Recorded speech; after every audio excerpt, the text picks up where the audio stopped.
Magandang oras mga kababayan, mga ka-Golden Boy. Ang National Board of Canvassers NBOC ay kumpleto na ang kanilang tali sa mga nanalo sa pagka-senador at sa mga party list kung sino ang mga nanalo. Kaya ito ang ulat atin panoorin courtesy ng UNTV. The National Board of Canvassers completing the official tally of votes for the senatorial and party list candidates in the 2025 midterm elections. The top 12 senatorial candidates were unchanged, with Bongo and Bam Aquino topping the race, followed by Ronald De La Rosa, Erwin Tulfo, and Francis Pangilinan. Ito, ating bigyan ng reaction itong top 6. Hindi pwedeng ganito, di ba, mga kababayan? Noong hindi pa uso yung computerized polling o yung pagboto na gamit ang machine, yung manual pa lamang ang ating pagbuboto, di ba? Hindi pwedeng manatili ka sa number 3, number 2. Magbago-bago talaga yan, di ba? Magbabago ang posisyon ng bawat kandidato. Minsan yung nasa ibabaw ay bababa. Pero itong dito talagang manipulado ng machine ito eh. Kasi 1, 2, 3, 4, 5, 6 hindi na natitinag. Hindi natitinag. Pasok yung isa, dalawa, tatlong DDS, Marcoleta, Bato at Bongo. Nako. Ano kayang mga batas ang gagawin niya, no? Ng mga yan. Eh di bali na itong si Bam Aquino kasi dilawan pinklawan ito. Di ba? At Kiko Pangilinan, dilawan pinklawan din yan. So alam natin na ito yung mga anti-Duterte tong si Bam Aquino at saka Pangilinan. So bali dito ang nakapasok ay tatlo eh. Bali tatlong anti-Duterte at tatlong pro-Duterte ang nasa top 6. Ang galing ng plano, no? Grabe, tabla-tabla lang ang labanan ngayon sa Senado, kaya delikado si PBBM. Si PBBM kasi ay hindi siya masyadong advance sa itong pagtingin kung sino ang mga loyalista niya sa kanyang gobyerno. Katulad na lamang ng Solicitor General, di ba, yung Solgen Guevara. Ngayon, anong ginawa ni Solgen? Ay inireklamo niya na muling makulong si di ba?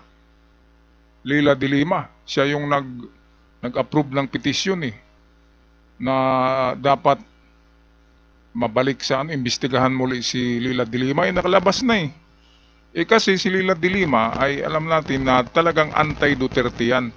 At gusto ni de Lima na makulong din si Digong. Kaya takot sila na si de Lima ay magiging nandiyan na nga, di ba, nanalo na.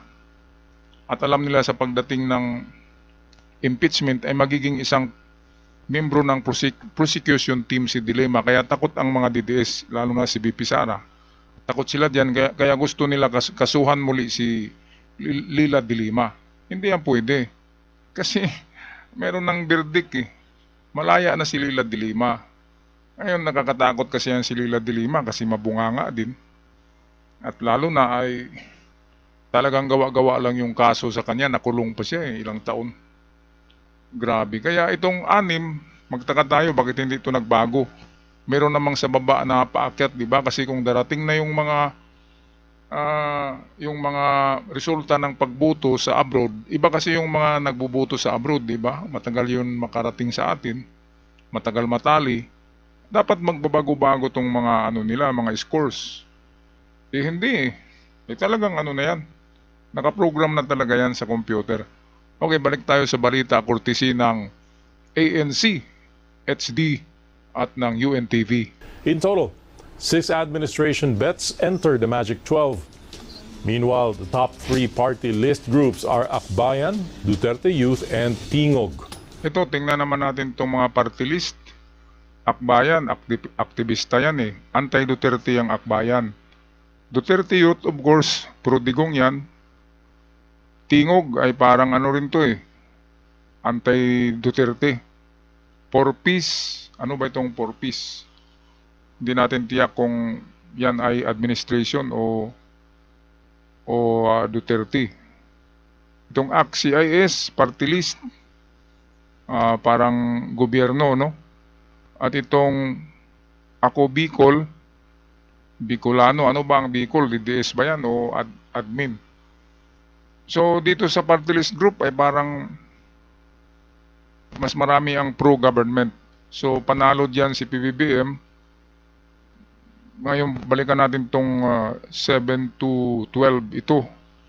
Ilan ba dito ang alyansa? So Lacson, alyansa, Tito, Cayetano, Lito Lapid. So mayroong tatlo na klarong-klarong alyansa. Itong dalawa, ito, 1, 2, 3, 4, 5. Anim nga ito, pero itong dalawa ay ano to eh. Di ba? Paling-paling lang eh, parang ano lang, balimbing lang. Pero itong apat ay ano sila, alyansa. So, ibig sabihin ay apat at 5, 6, bali 7. 7 lahat ang pro-government, kasama na sina Bam Aquino at Kiko. Kasi anti-DDS talaga ang mga yun. Kaya pagdating sa ano diyan sa Senado, sa Congress, ay majority pa rin ang anti-Duterte na senador at congressman. Kaya mahirapan talaga. Kaya gusto nga nilang tanggalin si Dilima eh. Gustong kasuhan muli. Sino kaya ang nag-utos kay Solicitor General?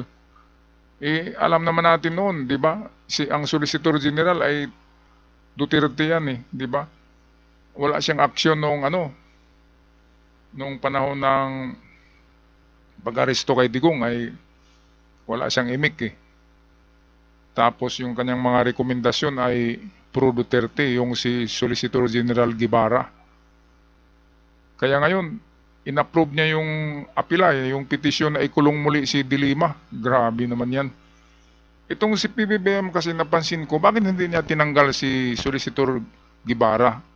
Di ba dapat pag-upo mo sa iyong trono, sa upuan ng presidente, sa office, sa opisina, ay dapat ipatawag mo lahat ng mga ng mga sekretary ng bawat ahensya, at kapag nakita mo na Digong, tanggalin mo, palitan mo, or palitan mo na lahat para wala nang katulad ngayon yung Comelec, Duterte pala, di ba? Solicitor General, Duterte pala. Imbis ang trabaho ng Solicitor General ay ipagtanggol palagi ang presidente sa mga kaso, ay hindi eh. Si Rimulya na lang ngayon ang nagtatanggol kay PBBM. Yung isang ahensya niya na ang hipe doon ay si Solzin Guevara ay Duterte. Ang Comelec ay Duterte. Napaka-importante ng Comelec eh. Kaya dapat sa susunod na eleksyon ay palitan yang nandyan sa Comelec lahat. Kasi meron ng yan sila, meron ng yan. Meron ng sabuatan yan sa kung ano man na mga galawan diyan sa Comelec. Ano na yan, wired na yan. Naka-wired na yung Comelec na yan. Kaya ayun, 'di ba, paglabas ng bigas, natakot sila na baka kung bibili ang mga tao ng bigas na mura noong week before election, ay pinagbawal kaagad ng Comelec ni Garcia na wag daw muna ibenta ang bigas. Baka daw magbago ang isip ng mga DDS. Baka daw mag-convert into alyansa ang mga DDS. Grabe naman grabe na pag-iisip. Ipagkain yan eh.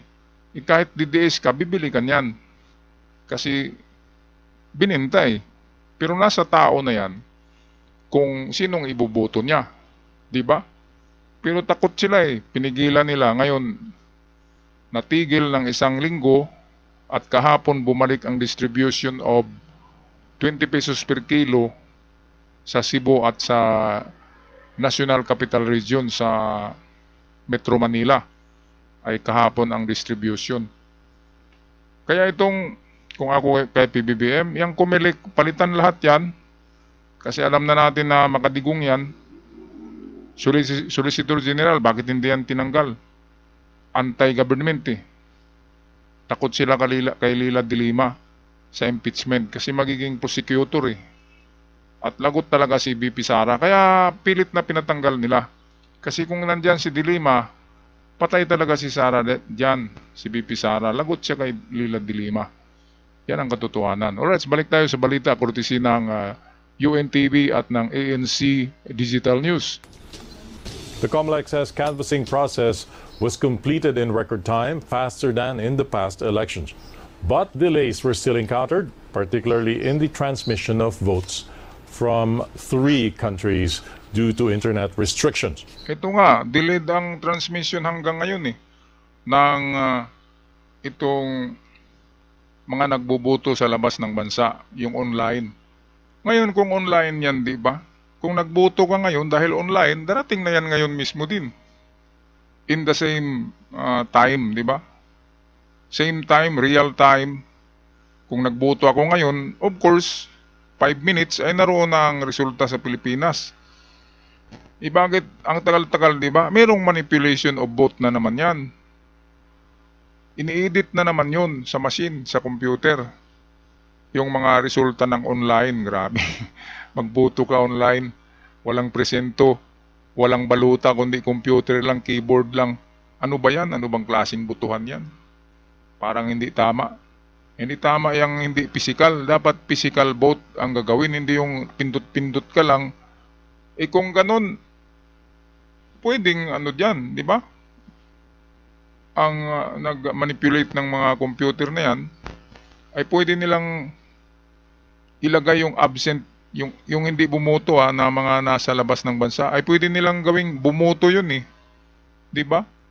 Kasi nandyan yan sa sa record ng mga presento ang mga pangalan, at pagtingin nila na hindi bumoto yung tao, pwedeng gawa nila yun ng boto. Katulad dito sa atin, yung mga patay ay nagboboto rin dahil mayroon ngang nagmanipulate ng computer. Kaya yan ang nakakabahala. Bakit ang tagal-tagal makarating ng nitong tally or official canvass ng mga nasa labas ng bansa? Online online. Kaya kung nagboto ako ngayon, nandiyan na sa Pilipinas, seconds or segundo lamang ay darating na yung boto ko, di ba? Bakit ang tagal-tagal? Ibig sabihin, meron pang tumitingin, ini-edit pa. Kaya pala nanalo ang mga Ito ang pagkakamali talaga ng gobyerno. Dapat, kasi napaka-importante ang COMELEC sa eleksyon, ang ilagay talaga dyan ng mga tao ay solid administration. Hindi yung ano pala, yung si Garcia, DDS pala Kaya pala nung sinabi ng isang vlogger na attorney na dapat ang eleksyon ay hindi online. Kung gagamit man ng machine ay hindi i-connect sa online. Ayaw maniwala ni Garcia Ayaw niyang maniwala sa ganun na Kasi meron nga silang gagawin online. I-manipulate kung sino man yung mga hacker na magaling, ay manipulated na ang botohan, lalo na yung mga nasa labas ng bansa, pwedeng gamitin yung kanilang mga pangalan. Di ba, mga kababayan? Ano sa tingin nyo, di ba? Okay, so balik tayo sa balita. Senators is scheduled for Saturday afternoon. Online voting was supposed to make the overseas absentee voting more accessible and easier.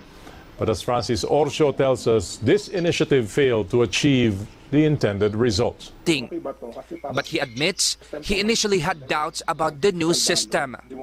Yung una po, nung sinabi na parang online voting, parang may doubt ka na okay ba to? Kasi parang first time to magiging online, walang physical ballot. And meron akong friend din naman din dito sa Singapore, kwento lang niya na nung bumoto siya, parang ikakas na niya yung vote niya, biglang nag-shutdown yung website, and then suddenly hindi na sila makapasok.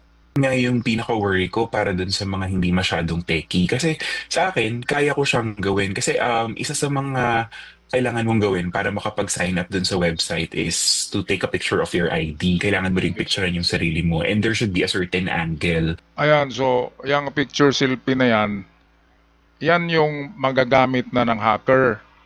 Yung profile mo, gagamitin nyo na, oops, nag-ano pala siya, nag-sign up. Kasi nandito yung ano niya, di ba? At kapag nandyan na yung mukha mo, ibig sabihin ay ikaw na yun na bumoto. Di ba? Mga kababayan, kaya yung selfie-selfie na yan ay napakadelikado niyan eh. Yung selfie-selfie na mag-submit tayo ng ating mukha, ng ating itsura, ay pwedeng ma-hack ang account mo niyan kasi nagagamit na yung picture mo, pwedeng gamitin yun sa mga transaction.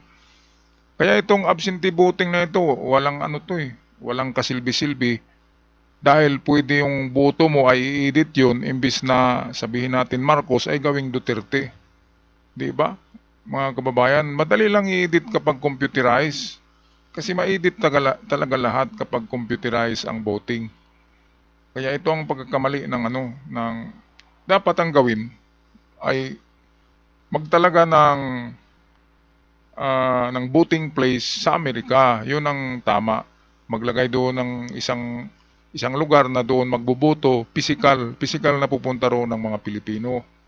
Kung anong estado sa Amerika ay mayroong polling precinct na physical, yung talagang nandoon. Ganon din saan man marami ang Pilipino. Hindi yung online lang, parang bumili lang tayo niyan sa Lazada eh. Sign up lang tayo tapos pindot tayo ng sinong mga pipiliin natin. Pwedeng i-edit yung mga pinindot mo. Pwedeng ilipat yun sa green or doon sa red. Ang red ay di ba? Ang green ay DDS. Kaya manipulated talaga kapag ganyan. Napakasimple lang ng para legit talaga ang boto. Hindi online, kundi gagawa tayo ng presento sa Amerika. Sa lahat ng estado sa Amerika ay mayroong polling precinct na doon magboboto ang mga Pilipino. Hindi yung grabe naman yung online. Nag-aabang lang ang China nag-aabang lang ang mga hacker ng China At kapag nag-sign up na tayo, wala na. Manipulated na yun yung boto mo. Pupunta yung kay Bungo. Kaya number 1 si Bungo. Grabe. Okay, so tapusin na natin ang ating video courtesy sa atin ng UNTV at ng ANC Digital News. Despite efforts to make voting more accessible for Filipinos abroad, the Department of Foreign Affairs says voter turnout for the midterm elections remains low. Ayan. Low nga yan. Dahil sa wala. Ayaw ng mga tao ng ganyan na sign up lang. Parang nagipag-chat meet ka lang, di ba? Kailangan talaga physical para meron tayong indelible ink. Kung online yan, pwedeng buboto yung isang tao ng maraming boto. Basta may alam siya na pangalan ng mga patay, di ba? Pwedeng gagamitin yun yung mga pangalan ng mga patay. Kapag online ay pwedeng gamitin yun. At makaboto yung tao. Kaya dapat walang ganyan. Dapat physical na polling precinct ang gagawin sa bawat estado ng lugar sa ibang bansa. Halimbawa sa Canada, meron sa Amerika, sa lahat ng 50 states, meron. Mukhang magastos nga, pero legit. Ang resulta hindi ka hinahinala. Hindi katulad ngayon na grabing dayaan. Hindi nagbabago yung mga scores Grabe. Kaya itong minamadali na nakikita natin, minamadali ang resulta. Hindi man lang makapagreklamo yung mga katulad ni Manny Pacquiao, hindi makapagreklamo. Manny Pacquiao, alam ko nanalo yun Bintulpo, alam ko nanalo din. At tinanggal talaga sila, mayroong nagmanipula sa sabotation. Alright, so hanggang dito na lamang muna ako mga kababayan. Maraming salamat sa inyong panonood at pag-subscribe sa ating channel. Hanggang sa muli, ingat ang lahat. Paalam.